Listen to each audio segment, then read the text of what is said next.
मैं हूँ ऋषि पाल दून। आज हम पहुँचे हैं बहुत पवित्र धाम पे, पुर धाम पर, और हमारे साथ बैठी साध्वी जी।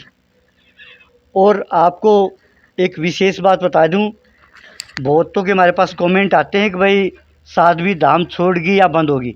धाम कभी बंद नहीं होता, धाम की केवल बदली हो सकती है, ये कभी बंद नहीं हो सकता।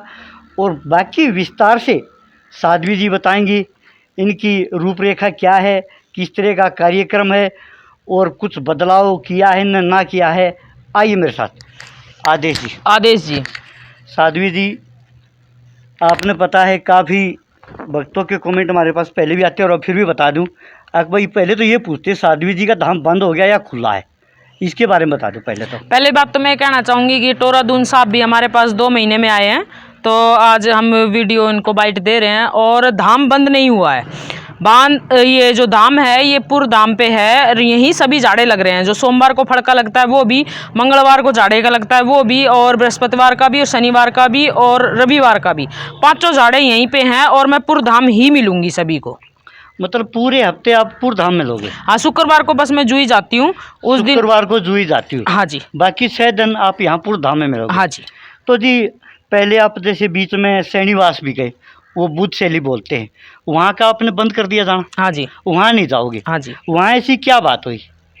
बात कुछ नहीं हुई, ना ही मेरा किसी से वैर भाव, ना ही मैं किसी से करती हूँ। अच्छा, कोई मुझसे ही कर लेता है, पर मैं किसी से नहीं करती हूँ। मैं ये बात कहना चाहूंगी कि शनिवास मोड़ पे हम गए थे, बुद्धशैली गांव की वो जमीन थी। हाँ जी। तो वहाँ ना तो मुझे कोई परेशानी हुई, हाँ ना कोई बात हुई। तो जो सत्यनारायण भगत जी हैं वो मेरे बड़े भाई के समान है। मैंने पहले भी काफी वीडियो में बोला है, और आज भी मैं कहना चाहती हूँ। देखो, मैं जब से वहाँ बैठी थी तो वहाँ तभी से मुझको मतलब कि इतनी गलानी होने लगी थी इस बात को लेके कि मेरी वजह से ना तो लोग मेरे पास आ रहे थे और ना ही उनके पास जा रहे थे। ठीक है, तो मेरी वजह से मैं उनके भी क्यों काम को खराब करूं, क्यों ओम बन्ना की आस्था को खराब करूं। तो मैंने फैसला ये किया, वहां लोग मुश्किल से 50 या 100 के करीब पहुंच रहे थे।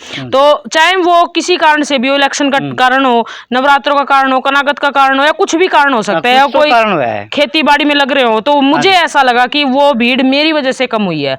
कहाँ 70,000 और कहाँ 700 आदमी, कहाँ 100 आदमी। तो वो भीड़ का उनका कुछ भी कारण रहा हो, पर मैं तो इस बात को अपने ऊपर लेती हूँ कि मैं जब से वहां बैठी थी तो वहां तभी से मुझको मतलब कि इतनी गलानी होने लगी थी इस बात को लेके कि मेरी वजह से ना तो लोग मेरे पास आ रहे थे और ना ही उनके पास जा रहे थे। ठीक है, तो मेरी वजह से मैं उनके भी क्यों काम को खराब करूं, क्यों ओम बन्ना की आस्था को खराब करूं। तो मैंने फैसला ये किया, वहां लोग मुश्किल से 50 या 100 के करीब पहुंच रहे थे। तो चाहे वो किसी कारण से भी हो, इलेक्शन का कारण हो, नवरात्रों का कारण हो, कनागत का कारण हो, या कुछ भी कारण हो सकता है, या कोई खेती बाड़ी में लग रहे हो, तो मुझे ऐसा लगा कि वो भीड़ मेरी वजह से कम हुई है। कहाँ 70,000 और कहाँ 700 आदमी, कहाँ 100 आदमी। तो वो भीड़ का उनका कुछ भी कारण रहा हो, पर मैं तो इस बात को अपने ऊपर लेती हूँ कि मेरे कारण सत्यनारायण भगत जी की भीड़ टूट गई है। तो मैं सभी भक्तों से, संगत से, प्रदेशवासियों से, देशवासियों से सभी ये बात कहना चाहूंगी कि जो भी शनिवास धाम पे जाता है, ओम बन्ना धाम पे जो जाता है, सत्यनारायण जी से जो झाड़ा लगवाता है, जिसके मन में ओम बन्ना की, सत्यनारायण भगत जी की जो आस्था है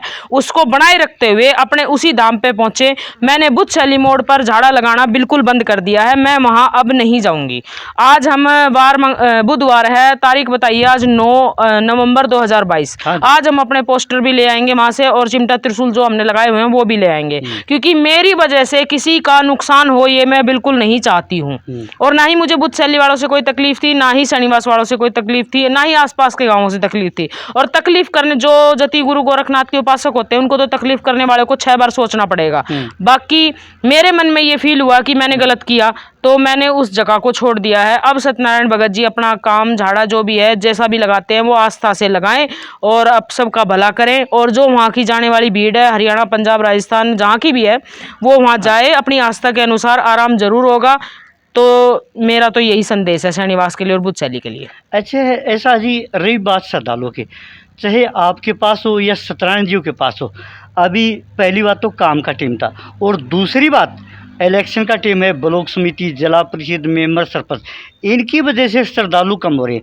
अब ये 25 तारीख को समाप्त हो जाएंगे सभी इलेक्शन, उसके बाद आपके पास भीड़ श्रद्धालुओं की और बढ़ जाएगी।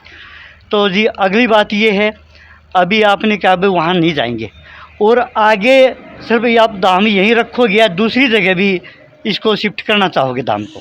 देखिए जी, अभी मैं इस बारे में कुछ कहना नहीं चाहती, पर अगर कोई आगे अपडेट आती है तो मैं जनता को मीडिया के जरिए ज़रूर बताऊंगी।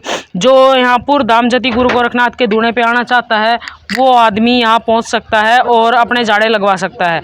जो जैसी श्रद्धा से आएगा उसका वैसा ही काम होगा। श्रद्धा में ये नहीं है कि जो जैसे पैसे लेके आएगा, मैं पहले कहना चाहती हूँ ये बात। हाँ जी। जो विश्वास से आएगा जति गुरु गोरखनाथ के धूणे पे, उसका काम जरूर होगा। मन में श्रद्धा करके वो वहाँ जाएंगे। हाँ। पर किस कारण से भीड़ कम हुई कि भाई इलेक्शन लगा लो, खेती बाड़ी लगा लो, भाई वो बात चल रही है सब जगह, तो मुझे पर ऐसा लगा कि मेरी वजह से वहाँ सिस्टम खराब हुआ, तो मैंने उस जगह को छोड़ दिया। देखो जी, ये तो सब आप अपने नसीब की बात है। आपके जाने से सिस्टम ख़राब नहीं हुआ। मैंने बताया ना भाई, ये तो इलेक्शन का कारण था। अच्छा जी, अगली बात, जैसे आपने कहा भाई जैसे आज पूजा का दिन है, तो आज पूजा ही होगा, किस टाइम तक होएगा? आज बुधवार का वार है, बुधवार को हम पूजा करते हैं। तो सुबह 8 बजे मैं बैठी थी पूजा पे, और अब 12 बजे मैंने 12 बजे नहीं है, अभी 10-5 मिनट बाकी हैं, तो मैंने जितने श्रद्धालु आए सबको निपटा दिया है। और हम पुरधाम पे सुबह 9 बजे से और 12 बजे तक ही पूजा निकालते हैं। और हम खुद मतलब कि जो हमें नंबर लिखवा के जाता है उसको कॉल करके बता देते हैं। हम लिमिट के ही बंदे लेते हैं, जिससे कि उनको भी परेशानी ना हो और हमें भी परेशानियाँ ना हो। अच्छा, एक बात आखिरी और थी, ये शराबियों के बारे में और बताना। हमारे पास काफ़ी कमेंट भी आते हैं, काफ़ी मिलते भी हैं। आपने लगभग ज़्यादा तो मैं नहीं कहूँगा, 2000 आदमियों की शराब छुटा दी, यानी 2000 घर बस गए। तो शराब का वही सिस्टम है चटवाने का?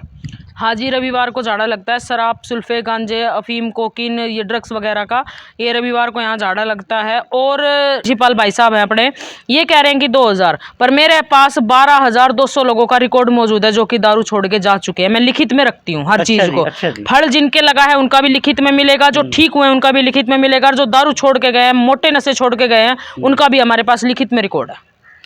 तो जी, मैं चाहूँगा कि हमारे श्रद्धालुओं के लिए एक शब्द आप और बताएं आशीर्वाद के रूप में। देखिए जी, मेरा नाम मोखरा साध्वी सोमनाथ है, और मैं हर तरीके के झाड़े लगाती हूँ, दारू भी छुटाती हूँ। अब मुझे लेके कोई भी बुद्धशैली मोड़ ना पहुँचे, सीधा सैनीवास जाए, जिसको जाना है वो, मतलब कि जो वहाँ की श्रद्धा के लिए है। अगर मेरे पास आना है तो पुरधाम आए, मैं आपको 6 दिन पुरधाम में ही मिलूंगी। जिस भी चीज़ का झाड़ा लगवाना है, बुझा निकलवानी है, दारू छुटवानी है, तो उसके लिए मुझसे पुरधाम आके मिलें। और जुई जो आना चाहता है वो जुई आके मिल सकता है। अगर जुई का झाड़ा हम भविष्य में बंद करते हैं तो उसकी अपडेट भी मैं मीडिया को ज़रूर दूंगी। तो जिनको नहीं पता है, भिवानी जिला, तहसील बवानी खेड़ा, गाँव पुर, हाँ। वो अपने मेरे इस दाम पे आ सकता है, झाड़े के लिए, दारू के लिए, या जो भी बात करनी है उसके लिए। हमारे मोबाइल नंबर है 90 50 42 99 94 98 11 34 31 32। जिसको भी आने में परेशानी है वो हमारे इन नंबरों पे कॉल करके पूछ सकता है। आदेश जी। ये थी हमारे साथ साध्वी जी, जिन्होंने अपने कार्यक्रम की पूरी रूपरेखा बताई।